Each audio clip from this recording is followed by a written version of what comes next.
If I was black and the opponent played all those moves, and at the end I go and check it out and find that all the moves were engine moves, I would just report to arbiter and then hope that the opponent was a cheater. Champions, Avo here from Chess Mode. Welcome to round 6, and hopefully today we'll see another insane game by Nelson Lopez. His opponent again is not here as in many of the previous rounds, while Nelson is very disciplined, coming early to the game, preparing and focusing. This is the best approach, and he goes e4. Okay, the opponent arrives, sees the move e4, the water is there is a handshake, and let's go. e5. I hope Nelson is going to go to Scotch or to his fun gambits. Let's see. Knight f3. Knight c6. Now Nelson has few choices. He used to play d4 here, and after d4 bishop c4 this gambit. Yes, he played d4, or he used to play knight c3 and this gambit with knight e5. He goes d4 and the Scotch game, and after e4 he will either play bishop c4, his old gambits, or knight d4, which I recently taught him. e4, and Nelson takes the pawn on d4. So he goes with Chess Mode Scotch game. He told me that he has also watched the course, and he is going to try it, so I'm very excited to see what is going to be happening here. Knight f6. So here black has a few main moves, bishop c5 or knight f6, and black goes with knight f6, developing the knight, attacking the e4 pawn. This is a big theory, so that I don't want to go into details. Knight c6, bc6 will be played.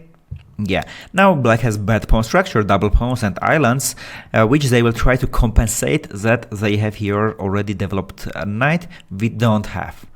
So the main variation in the theory goes with knight c3, black plays bishop b4, pinning it, and then e4 pawn is hanging, or e5. This is what I have taught him. e5, knight d5 will be good for white, just c4. So here black plays queen e7, pinning the pawn, white unpins it, and after the knight moves, h4. This is a move we play in Chess Mode. We have many hours of recording of this. It's a rare move, but it's multifunctional move. Somewhere bishop g5 is coming, and in some variations, let's say h6, white plays c4, attacking the knight, and after bishop a6, the standard continuation of black. So this way they defend the knight, pinning the queen. There is this move. This is very fun variation. This is one of the ideas of h4. So here you play rook h3, rook a3, and attack the bishop. So there is lots of fun variations here, but Nelson didn't play it, and he played queen e2. What the heck? Queen e2, you develop the queen instead of minor pieces. You put the queen in front of the bishop. What's this? Okay, guys, no, joking. I'm joking. This is actually a rare move, which I have shown him before the tournament. I prepared him this move so he can surprise his opponent. Sometimes he can play e5, h4 that I was just showing, or queen e2, and he loved this, and he said he's going to try, and here we go. Queen e2. Quickly, I will tell the ideas before the opponent thinks. So one thing is that after we play e5, the knight should move. You know, when we played e5, black could play queen e7, right? So with queen e2, now we can play e5. The other idea is that, let's say black plays d6 here, yeah? You play knight c3, you play b3, you play bishop b2, you castle long, and you plan here to push the pawns, either f3, g4, h4, or h3, g4, f4. The bishop is on f1, but you don't care. Somewhere in the future you will move the queen, and the bishop will play. But this is already a great position. e4 pawn against d6, you have space advantage. Black's pawn structure is bad, and here the power of white's position is this bishop. It not only will attack black's king, but it also will defend our king. And this b file is open. However, these three pawns are very well blocking any kind of attack with the b file. And if black tries to play a5, a4, it's not easy. We have the knight. On top of everything, we can also play here a4 ourselves and keep it this way. And now c5, c4 is almost impossible. We have queen. If you move the queen, there is a bishop. So it's very difficult for black to attack on the queen side. While our plan with f3, g4 or h3, g4, f4, g5, pushing this pawn is going very easy. and we will have this bishop on b2 all the time supporting us, like in similar as in previous round when Nelson had the bishop on b7 in the Dutch. So this will be the bishop on b2. All right, opponent played d6. This looks logical move, right? It's like, what the heck is this? Let me play d6, bishop e7, short castle, and just play chess. But this is a bad move because now black is saying, all right, you have the opening advantage. You have the center. I'm playing passively. Usually black should play d5 in this variation somewhere. And now after knight c3, b3, bishop b2, white has very easy game. Knight c3. That's what Nelson did. He spent some time, I guess he was brainstorming which one to start with, b3, bishop b2 or knight c3. Maybe there is not much difference. Bishop e7, logical, black prepares short castle, and now b3, bishop b2. Hopefully Nelson remembers this. And he goes b3, making a fine fianchetto bishop, very strong bishop on b2. One thing, guys, fianchetto bishops are great if there is no central pawn. If black had a pawn here, the bishop on b2 would lose his power. It still would be okay bishop, yeah? But when there is no central pawn blocking your fianchetto bishop, as a rule of thumb, the fianchetto bishops are doing great. Black castles. Will be played bishop b2. Nelson is still thinking, wasting 5 seconds. Alright, not a big deal, bishop b2, and now my guess is black is going to spend some time. Clearly white is going to castle long, and now they need to figure it out what's going to be their plan. Are they going to try to play a5, a4, but it doesn't work. This bishop is going to be on b7 fighting for the center, or the bishop is going to be on d7. Are they going to play with c5, or they will play with d5? This bishop will be on f8, closer to the king, or they will move the knight and put the bishop here, so they have something around this bishop. Otherwise, if they allow this bishop, it will bombard them all the game. So some decisions black need to make, and let's see how much time they will spend here. Yeah, as was expected, black spent already about 10 minutes, and eventually they are deciding to play knight d7. Logical move. Black wants to put the bishop on f6, so the bishop on b2 will not be the only ruler of the game. The downside of this move is that now g4 is not easy for white to do because it will be sacrificed. But after knight d7, let's say long castle, bishop f6, yeah, white can play f4 and g4 right the next moves. f4, g4, and after g5 the bishop will be still very vulnerable. And we go, long castle. So we have here opposite castles, great bishop on b2, which is defending our king and attacking the opponent, and it's coming f4, g4. We are going to see another insane attack by Nelson.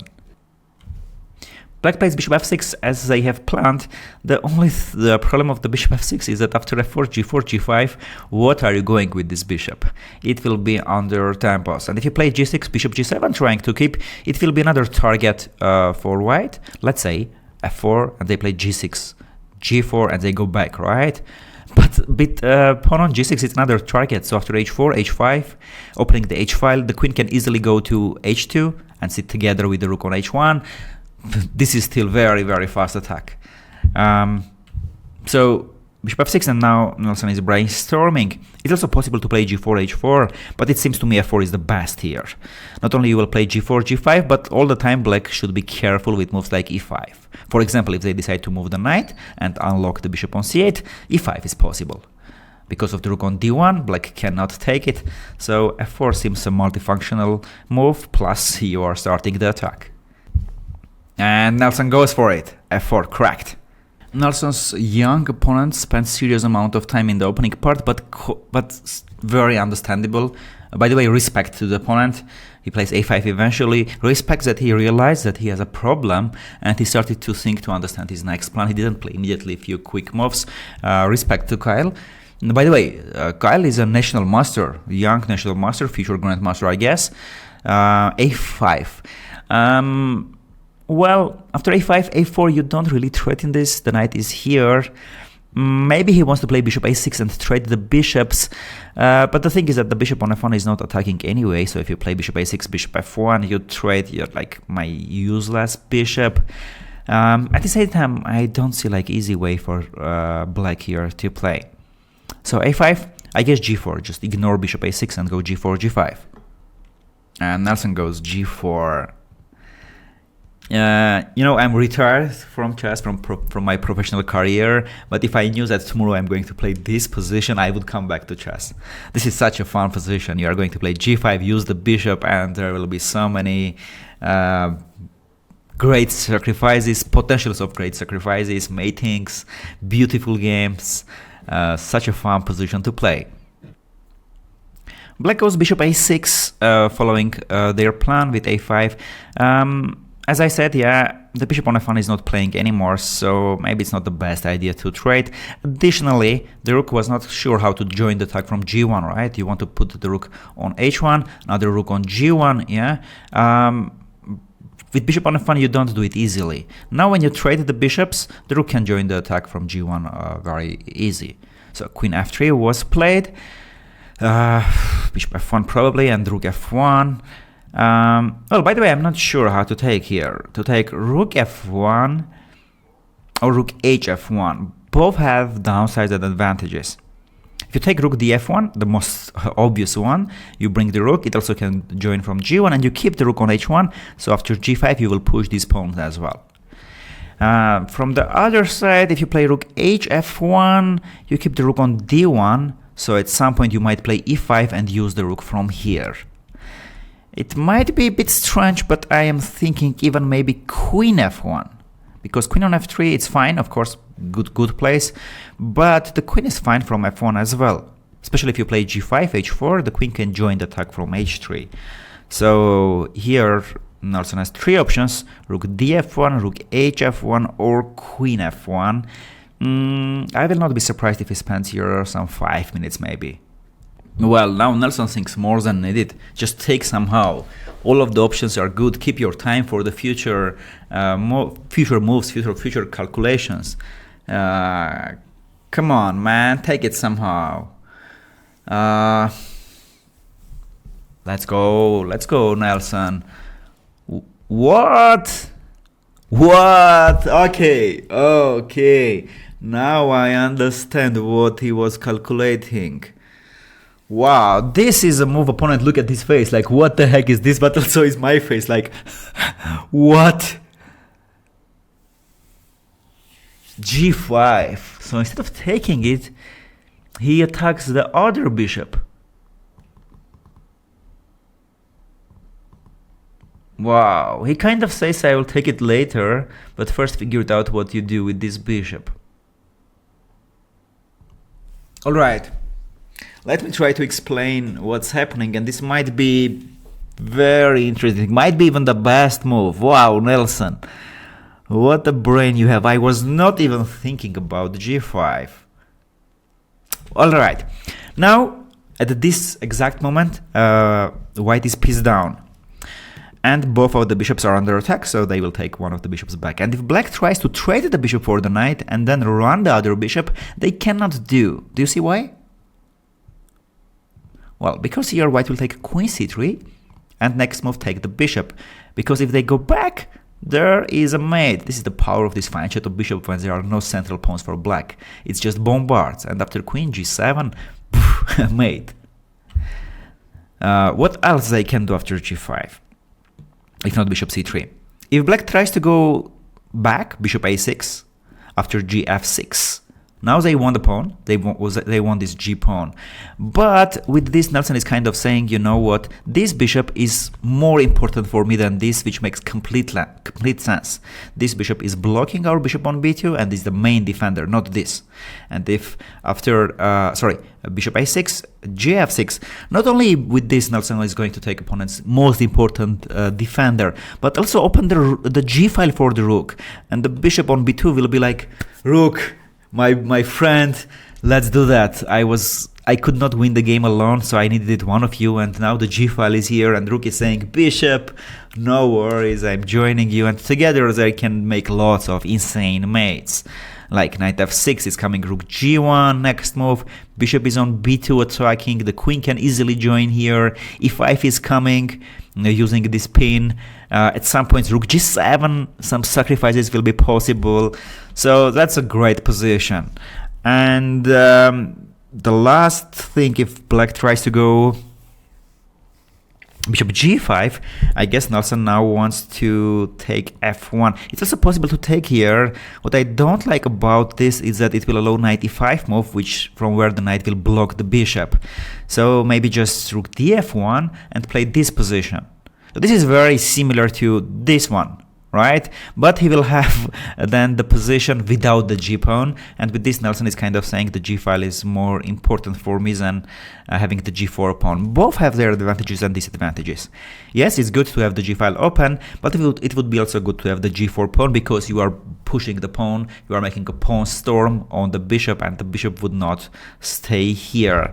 So I'm not sure what was the best, but clearly very interesting idea by Nelson. Young Kyle, surprised by white's move, thinks, I guess bishop g5 is the best move, bishop g5 and then go back to f6. Yes, he does the move, bishop g5. now rook hf1 is possible. You know, maybe rook hf1.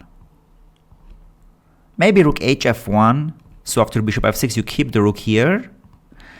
So this rook will attack from g1 and this rook from here.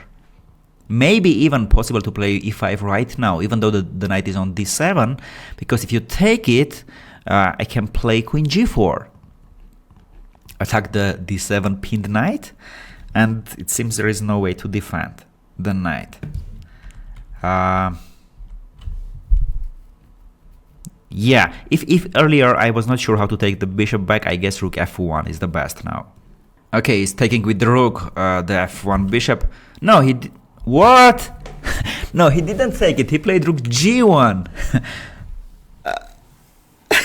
I'm not guessing the moves. Alright, makes sense. Makes sense. Again, Nelson plays very fast. He kind of says, I don't care about this bishop. All I care is this bishop. And I don't want to take it with the pawn and allow knight e5. I want to take it with the rook. So for example, if you just go back, Nelson is going to take with the rook, and that important bishop on f6, the defender of the king, is gone, plus the bishop on b2 is fasting, like, ooh, it's gone, together with bishop, the rook, the other rook, the queen, we are for sure going to mate your king. If black is greedy and they want to take the second pawn and then go back, this will be very dangerous, because now the knight can move somewhere, let's say to d5 even, and open the bishop, and black cannot take this because it's coming rook g7 checked, king h8, and now there are lots of possible mates. The most easy one is queen h6, queen h7. The most beautiful one will be, I guess, rook g8, double attack, double check to the king, forcing king g8, and now just check. King cannot go there, so the only move is queen g5, and after queen g5 mate. Insane move, another insane move by Nelson. Rook g1, and if bishop f6, now just take it, or take with the queen. Yeah, this is another strong move by Nelson, which I didn't think about at all. Nelson's opponent is not here, and I want to see Kyle's face when he comes and see rook g1. He arrives, he's like, what? Writes down the move, and I guess he will spend another serious time. So he has 54 minutes now. Let's see how much he will spend time. He has lots of options, and it's coming crazy attack on his king. So he might spend now more than 10 minutes. Lots of possible moves to move back the bishop, maybe here. Alright, eventually he decides to go bishop f6. And now Nelson finally will take back the bishop on f1. No, he doesn't take even now. Oh, I need coffee. I'm not guessing any of the moves, and after every move I'm finding it was better than the move I was thinking. e5. So Nelson is just chasing these bishops. That's it. All he cares is this bishop. And now similar story is happening, I guess. If black moves the bishop, take, then when this bishop is gone, it's just made together with the bishop and rook. It's possible to play like knight e4, open it, and with similar mating ideas like knight e4, rook g7, king h8, and now rook g8, queen h5, or rook h7 also is very easy. Like check, and king g8, queen h8 mate, together with the bishop on b2. Look at this bishop. This bishop is going to be very important in every variation. So let's go back to the position after e5. Okay, and if d5, I guess queen g4, still attacking here. So now he wants to take here and this. And if bishop goes back, rook d7. Or, you know, maybe even what? Maybe he wants to play knight e4 here. Oh, I bet this is what he has in mind. Do you see the tactic he has in mind in this position? You can pause and think. Okay, it seems defended well, yeah. You can take, of course, knight f6, and after queen f6 take the knight. But there is even better. You can do rook d7, take the knight, because now black cannot do it. Knight f6, fork, and you cannot take it because of the pin, and then the next move you lose the queen. Yeah, knight e4. And if you move the bishop, okay, now I will start to think like Nelson. He doesn't care about this. So maybe he's thinking about this. And if black decides to go back, some move like e6. Attacking here, for example, take rook g7 and maybe same mates with rook g8 or rook h7. Like check. And, okay, check. Okay, no, not check. Here, sorry, here, mate. The bishop is on b2. What a move, Nelson. Let me go to the engine. Oh my god. This is the move. This is the best move according to engine. Not taking it, but playing e5. Wow. If I was black and the opponent played all those moves, and at the end I go and check it out and find that all the moves were engine moves, I would just report to arbiter and then hope that the opponent was a cheater. Well, like in this case we know Nelson, he is just very bright chess player. He found all these things I didn't even come across. Starting from here, I was thinking he will take here. G5, I was thinking now he will take here.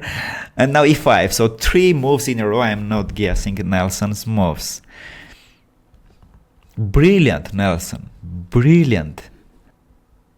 Black decides to go for knight E5. I didn't really consider this move because now F5. You still want to take, and if bishop e5, you just take the bishop, and you want a piece. Okay, well, I guess now black wants to play this position, and for a piece, they have 3 pawns, 1, 2, 3.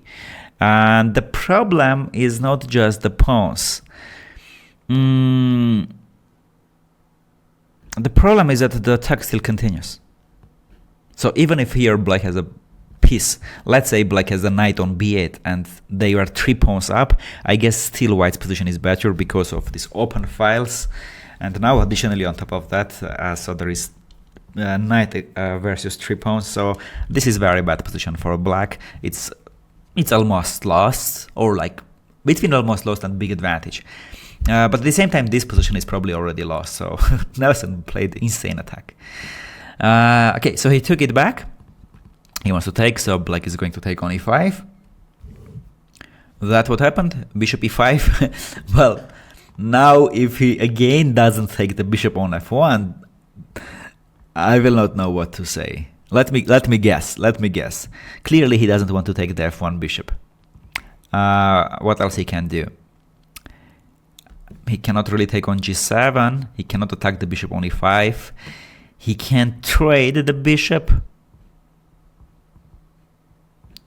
and do something like this. And then what?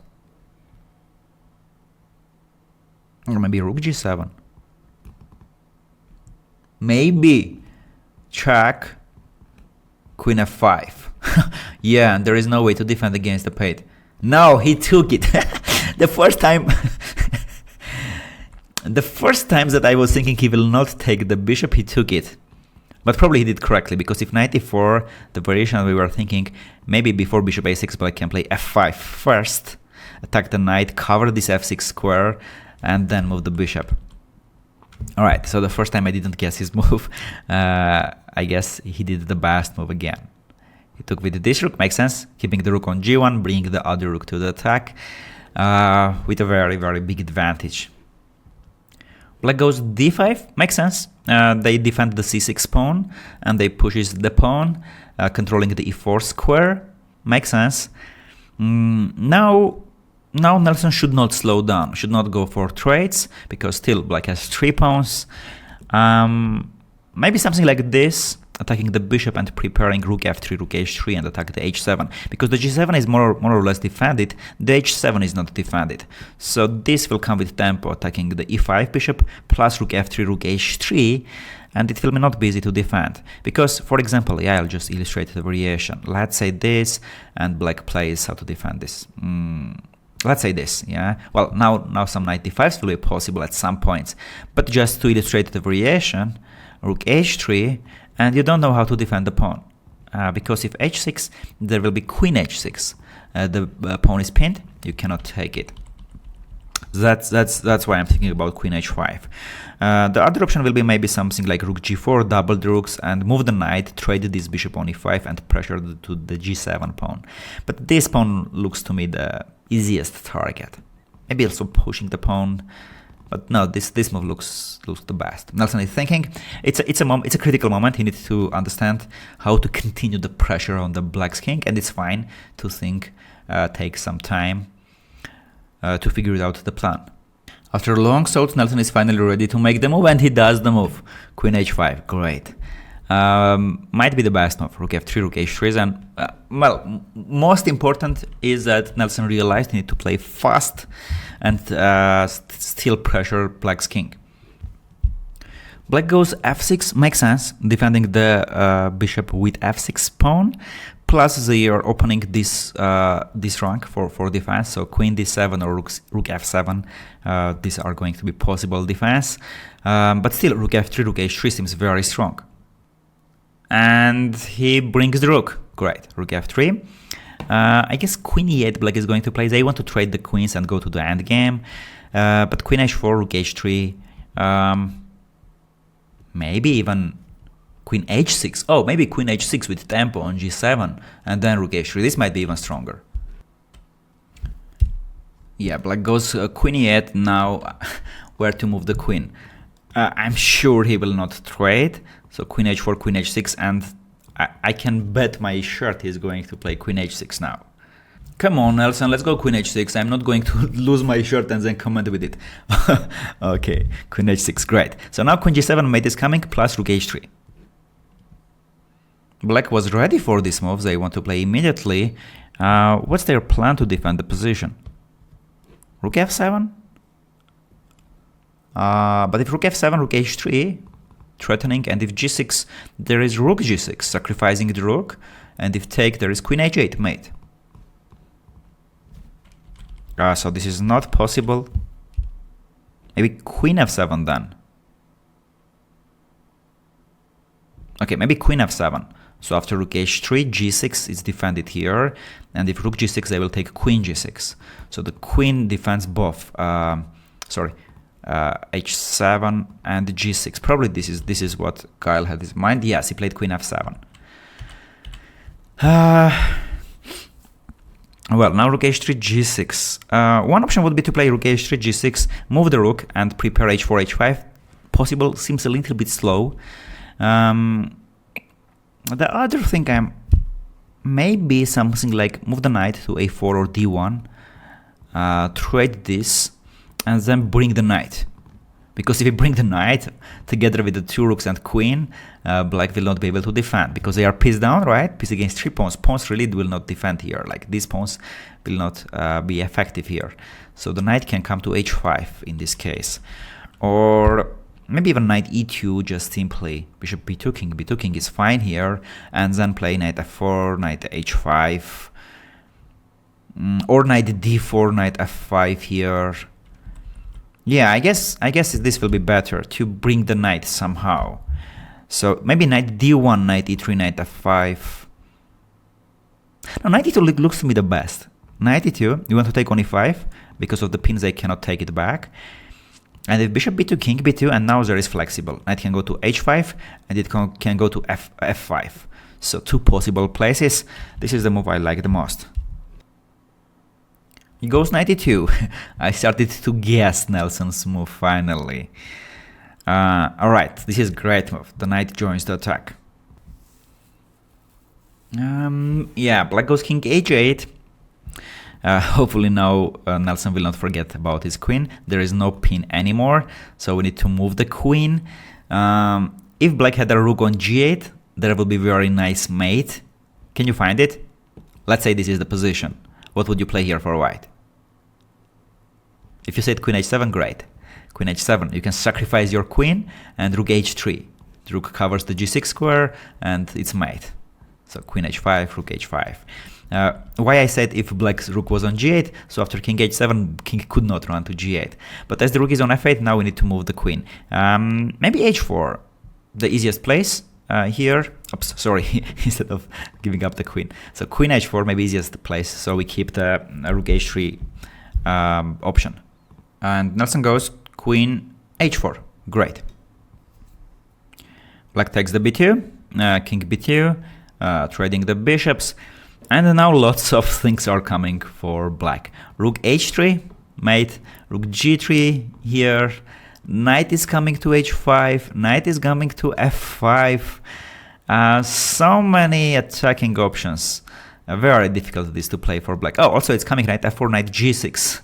Fork, because of the pin, black will not be able to take it. Very difficult now to play for black. a4, so they are kind of ignoring and going for counterattack. You know, makes some sense because you are anyway dead there. So you are like, okay, I'm dead there. Let's hope there will be something here. So for example, knight d4, let's say knight goes to f5. They might take here and go queen e7, trying to bring the queen to attack. So now Nelson should a little bit speed up. Maybe knight f4, knight g6. Oh, no, now g5 is possible. Fork. Knight g3 maybe to go here. But still this ab3, queen e7 is bothering me. Nelson goes rook g3. I was thinking maybe rook h3, g6, and now rook g3 to take. But black could play rook g8 and defend here everything. So he played rook g3 first. I see the idea. So now if black plays g6, we can take it because of the pin. And if queen g6, we have the rook. And if black plays here rook g8 to defend it, do you notice? Okay, let me reframe the question. Do you remember this idea when the rook is on g8, what we can do with these two rooks? Yeah, queen h7. This queen sacrifice, and if king h7, rook h3, and it's a mate. So, very good move actually then. This kind of forces black to, because there is no g6, there is no rook g8, it forces black to play g5. And weakening the king, and Nelson's plan is maybe to go to d4, central position, to at some point defend the king, plus now pin the f6 pawn, and now threatening the rook g5. So Nelson is pin master, all the game he is using pins. Yeah, I hope black will play rook g8 and there will be a beautiful finish. No, young Kyle is a national master. He's not a kid, so he will not allow you to sacrifice the queen like this. So g5, best defense for black. And now queen can go different places. d4 seems to me the best. There is nothing to done on the h file. The queen is already defending. h4 at some point you can break through. And these moves come with a tempo. Pinning here, plus defending the king also. And the queen is in best possible position. Yep, great Nelson, he did it. Queen d4, I guess the best move of the position. Black takes a b3. Now you know, an hour before I would say white has 3 options, a b3, c b3 or rook b3, but knowing Nelson that he surprises me all the time, now he might take rook g5 even, but like in this case it's like really not necessary. Come on, Nelson, don't do that. So we have a piece for the 3 pawns, but Black's king is under very dangerous attack. Just take this pawn, a b3, maybe even c b3, you know. c b3 makes also sense. The c file is open, so these pawns are not happy to see this. And if queen e7, you can easily bring the knight to c3 or even c1, you know. And if check, king b1, everything is super well defended here. And then you are threatening now rook g5 or h4, mating the king, yeah. So no reason to take it, the g5 pawn. A b3, queen e7, this is harder to defend, because after this, king b1, there will be a mate on a1. So that's why I was suggesting c b3 here. Maybe this is the best. He played the move, yeah? Okay, he took with this pawn. Correct. The best way. Knight will be on c1, so the a2 pawn still keeps the a file close. And in the future, in some possible endgames, yeah, the rook will start attacking the pawns immediately. Rook c1, the other rook can join from c3. Plus on top of everything, now Black is almost getting mated here. Black goes queen e7, the move that we were talking about, attacking the knight on e2 and preparing queen a3. Knight c3 is possible. Knight c1, you know, I like more even. If you do knight c3 at some point, imagine in the future c5, d4 might come. Knight c1, you can never attack this knight. Plus you keep this c3 square open for your rook if you decide to chase these pawns. And Nelson goes for knight c1. Super. Defending everything very well in the queen side and allowing rook c3 option in the future. And Black goes queen e5. Yeah, makes sense, because rook g5 is coming, h4 is coming, so you want to trade the queens, give up this pawn, and play with like 2 pawns versus knight. The position is practically lost, but still, this is Black's decision makes sense. Makes sense. Now the problem is that there is knight against 2 pawns, so there is material advantage. Also, Black's king is still in problem with these 2 rooks, and if at some point you decide to trade the rooks, you cannot do it because of this pawn. Alright, so imagine it's Black to move. Let's say I just put this. Okay, it's Black to move, yeah? So imagine that Black does this. You trade the rooks, and you push a4. And if you know the square rule, this is the square, yeah, and the king is not in the square. So you don't need to calculate like this, okay, they are not in time. So you make this diagonal, you make this square in your brain, and if the king is in this square, in one of the squares, here, anywhere, they are in time. But the king is not in the square, which means you can stop your calculation. King cannot stop the pawn. So after queen e5, Nelson brainstorms. Maybe another option will be to play queen c3, so you trade here and you keep this pawn here, but I guess just take it. This is not dangerous pawns because your king and knight are not far from these pawns and you can easily catch them up. And he goes for it. Queen e5 will be played f5. I guess he will take the pawn. Oh, there is rook f2 check. Maybe he will play a move like this. But it doesn't give much, right? King b1 and the knight on c1 anyway defends the a2 pawn. Well, both players are not at the board. So now after f5, if Nelson starts to think, that will be bad. Because that's Black's only move, opponent is not there, so you better come and immediately make your next move. Whatever you had in your mind, you take this pawn or rook g2, which maybe both are fine, you better do it immediately. Nelson is coming back, writing the move down, and I want to see the move immediately. Because the opponent were spending time, the opponent's clock was going and you were walking, so you kind of should be ready. What's your next move after Black's only move? Yes, fine, he was ready. He played rook g2. Well, it makes sense, he didn't want to give up this check and activate the rook, so he played rook g2. With this, he's kind of saying that this pawn is anyway mine, and if you decide to defend it with this way, I can play maybe h4, and I will take this pawn anyway, plus I'm starting attack. If you take here, I can play rook g6. I want to take h6 and mate you. If I move like king h7, I will take this pawn, attack here. Plus I'm bringing this rook and taking all those pawns. So I guess this was Nelson's idea to play rook g2. Makes sense. Black brings the rook. They decided not to defend it. Let's go, take the pawn. Okay, he took it. Rook g5. These two pawns are both are passed pawn, but again, the king and knight are very close, and on top of that, the rooks cannot easily move because of possible checkmates. So now just Nelson needs to make a few correct moves, and that's it. Black pushes the pawn, d4. How to go now? Maybe we can bring this knight already and go for attack. The move I like is knight e2. With this, because you block the pawns. If e4, you will take the pawn. If they play d3, you will block these pawns easily, like knight g3 you will do, and if e4, king c3. And now they cannot go, you will take, plus the knight can go to e3, so they will be blocked. You might also go knight h5 and go for the king. So this would be one option, I guess. Maybe similarly knight d3 here. Okay, wait, d4, yeah, here. Knight d3 maybe similarly, like e4, knight e5, something like this. And then with the king block the pawns. Nelson goes for knight d3, attacking the pawn. So e4 is black's only move, which they do. And now where is going the knight? We can go back, but it doesn't really help. I think this is the best square. Yep, this is what Nelson did.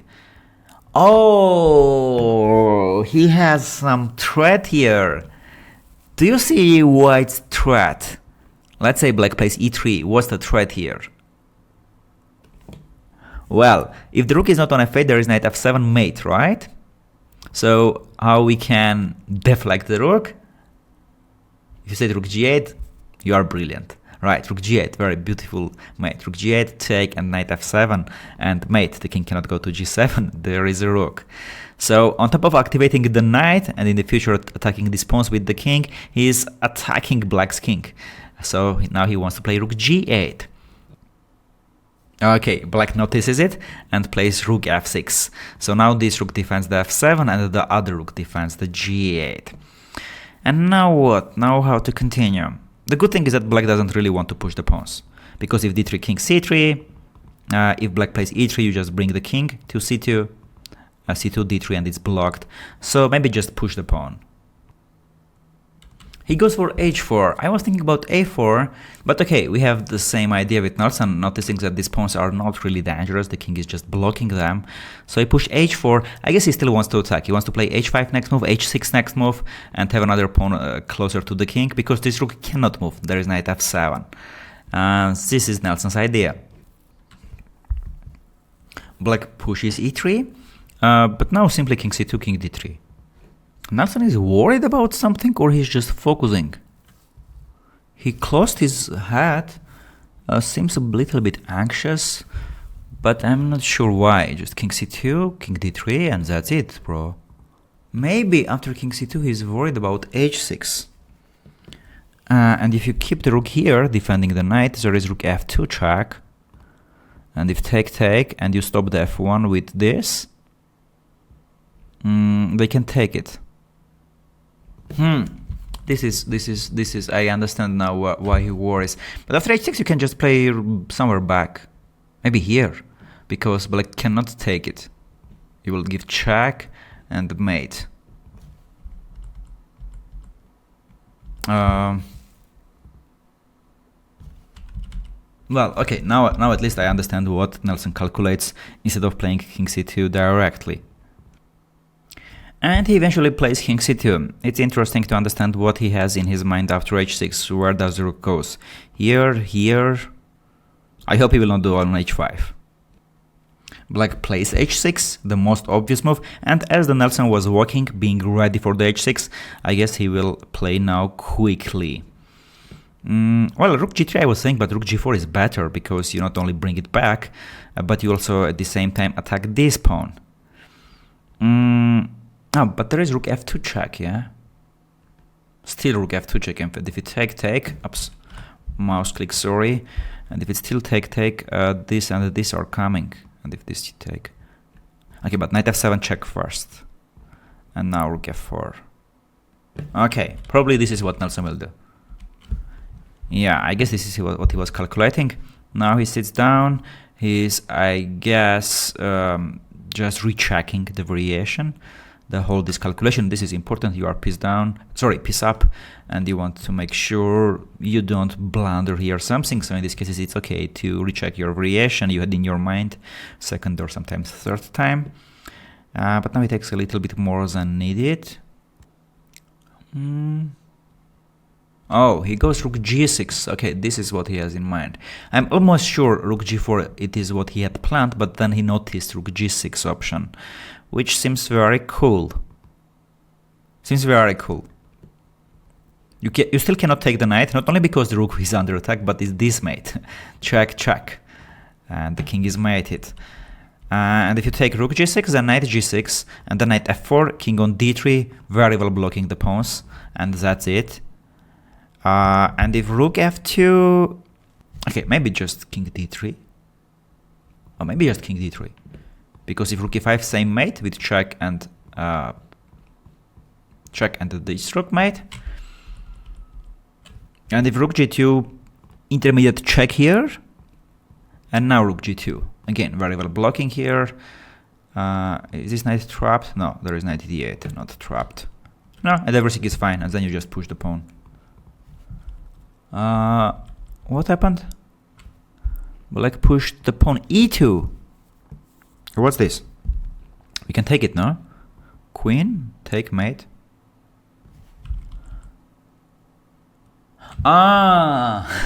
Do you know Black's idea?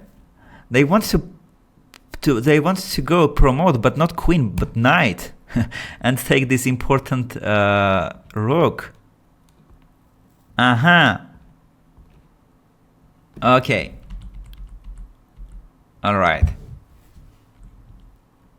Kyle, very tricky, Kyle. Nelson goes for knight d3.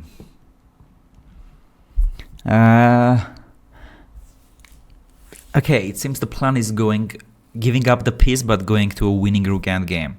Like rook g6, queen, take here, take here, take here. And now pawn up, plus the king is very far from these pawns. These two pawns is very vulnerable. I guess this is what Nelson has in his mind while playing here knight d3. Makes sense. Black promotes. e1, queen, well, it's just the same position. Take rook g6 first and then take it back. Nelson takes the queen. Now if rook e1, rook f6, that's why black is going to take the rook first. Yeah, rook g6, rook g6.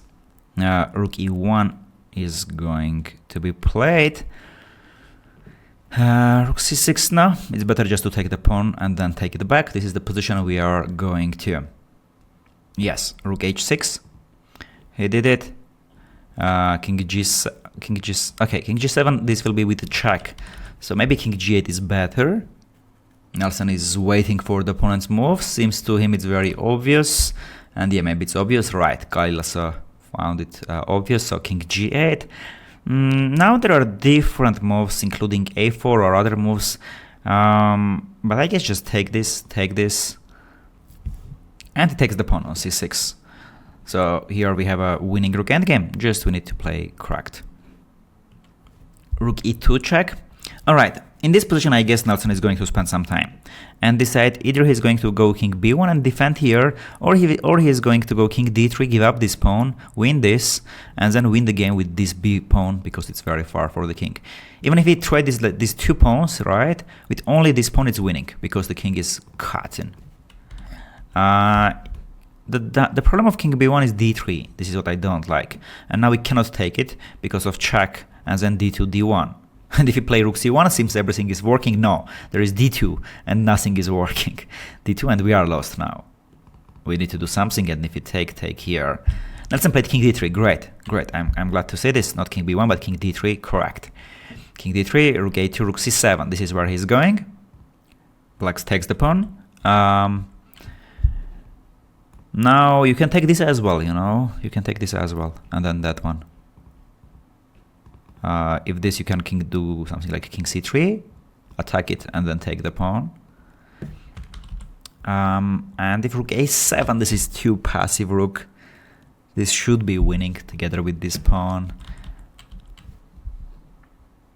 Nah, no need, just take this. This is anyway yours. If something like this, you defend it and then you take the pawn.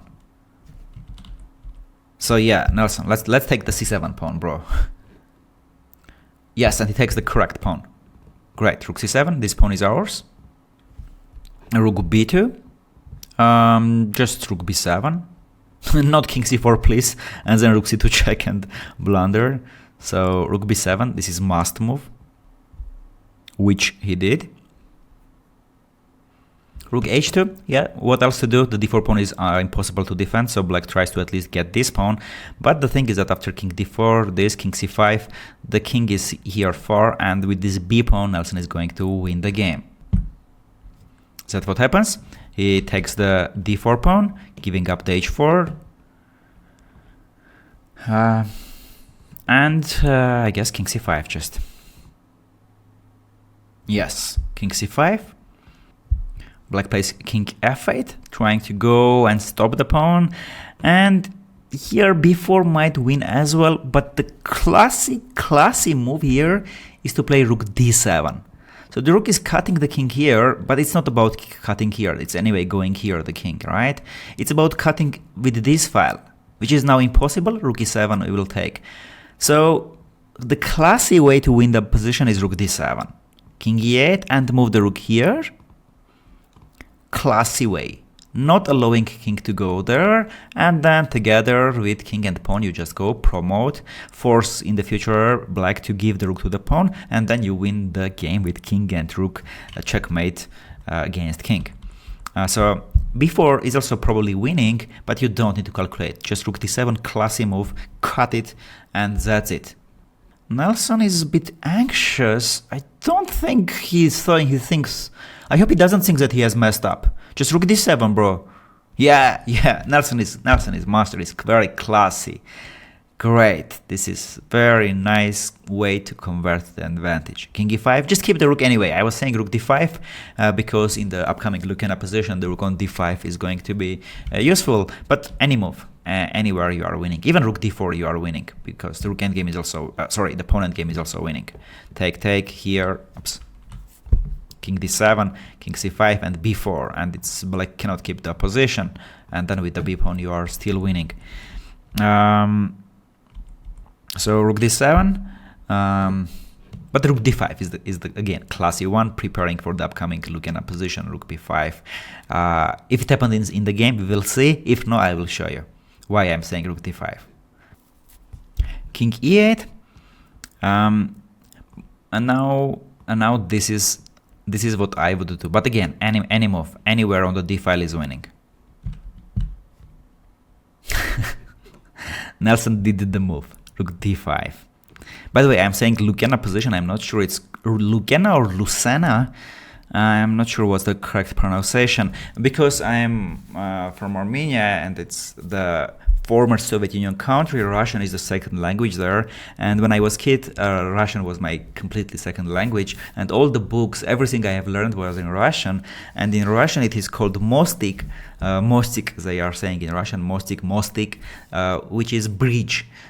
So this was how it was called, and you win this position with the bridge technique. So we will either see during the game, or I will show you if black decides to resign here. Rook h7, you don't care about this, you just push the pawn. Yes, before. Rook c7 check, you go king b6 and then b5. King b6, correct. Rook c8, just b5 without caring about anything, or king b7 and then b5, both moves are fine. He goes for king b7. Alright. Oh, and black resigns. This is kind of showing respect to Nelson, kind of saying that I know you know Lucena position. Okay, I'm resigning. You don't necessarily need to do such things when you are playing. You can always test your opponent. But I will show what's the Lucena position. So when you put the rook here and try to defend from here, yeah, what's happening? Let's say you are waiting, I'm pushing it there, and you are still waiting, yeah? So why the rook was on d5? Because you are not coming here, and if black starts to give checks from this, how do you hide the king? So this is what you do. You put it here, preparing promotion. And if rook b1, this is where we needed the rook. You just play this. So rook was all the time cutting the king, not allowing to go there. And here you just cover your king, and next move b8. So take, and it's impossible to stop b8. Notice also if the king was on d8, that would be a draw. That's why the rook on d5 was so perfect. It was stopping and preparing rook b5. So overall, just fantastic game by Nelson, what he did in the opening. Let's go quickly back. This queen e2 move, which we had prepared, and then knight c3, b3, great position. And from here, the way he attacked, and from this moment he did all the insane move. Instead of taking the bishop on f1, g5, the move I could not guess. Rook g1, also another move that it's still, and then e5, doing everything to get this bishop. And now black realizing that they are getting mated, so they gave up the piece. But even from here, yeah, it was perfect, just perfect, converting the advantage. Still playing very fast, bringing the rook, pressuring there. Now agreeing to trade it. The bishops, but the knight joins the attack, and here rook g3 was fantastic move. I was missing it, g7, so if rook g8, queen h7, that checkmate, forced g5, queen d4, now it's coming rook g5, and for a second here he defended once for 1 second, knight c1, very well defense for the king, and after queen e5, take rook g5, rook g2 first, and then rook g5, and from here a perfect converting the advantage, giving up the knight, going to the rook endgame, and then doing the Lucena position. Everything just perfect. Mwah! Bravo, Nelson. Very proud of you, and I'm sure your fans and friends as well. All the best, guys. Chimavo was with you. Take care. Guys, round 6 was my favorite game from the tournament. The moment that happened right here when I played the move g5 in this position is why I think it's worth it to spend the time learning chess. Let's be honest, chess is a hard game, right? There's a lot to learn. You spend a lot of time. You have tough losses along the way. But moments like this, I feel like, make it all worth it. And this, it wasn't even the best move. Okay, Stockfish didn't even say to play g5. But just the idea and what happened the next couple of moves. By the way, I didn't plan everything when I played I didn't plan on playing e5 when I played g5. It just kind of one thing led to the next, right? Like I played it, I was like, there's some interesting stuff. Let me go ahead and play it. Then I'll figure out some more. And then same thing here. I'm like, I could take, but I think I'll go with rook g1. Then I'll figure out some more. And then I think it's here is when I started to really notice how powerful e5 actually was. Like I kind of sort of saw that the pin was there before, but what I didn't realize initially was that after e5, there's knight e4. This is why the move is so powerful. It opens up the square for the knight.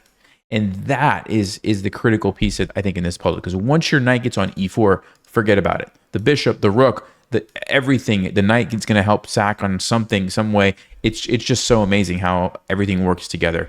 And so, yeah, moments like this, man, are what makes chess so amazing. I was really hoping that my opponent was gonna, go back and let me play knight e4, and then see what was gonna happen from here. But I was envisioning all kinds of cool checkmates, which I think they saw too. And so, well played to my opponent for putting up a good fight, really, by sacrificing the piece back. Right, we ended up getting a long game because they defended so well. But yeah, I'm really proud of this game. My favorite game from the tournament, and yeah, I hope you guys enjoyed it. I will say this too, like even the rest of the game, like being able to come up with some more ways to keep the attack going, defending when black started to create some pressure, I felt like I did a good job with.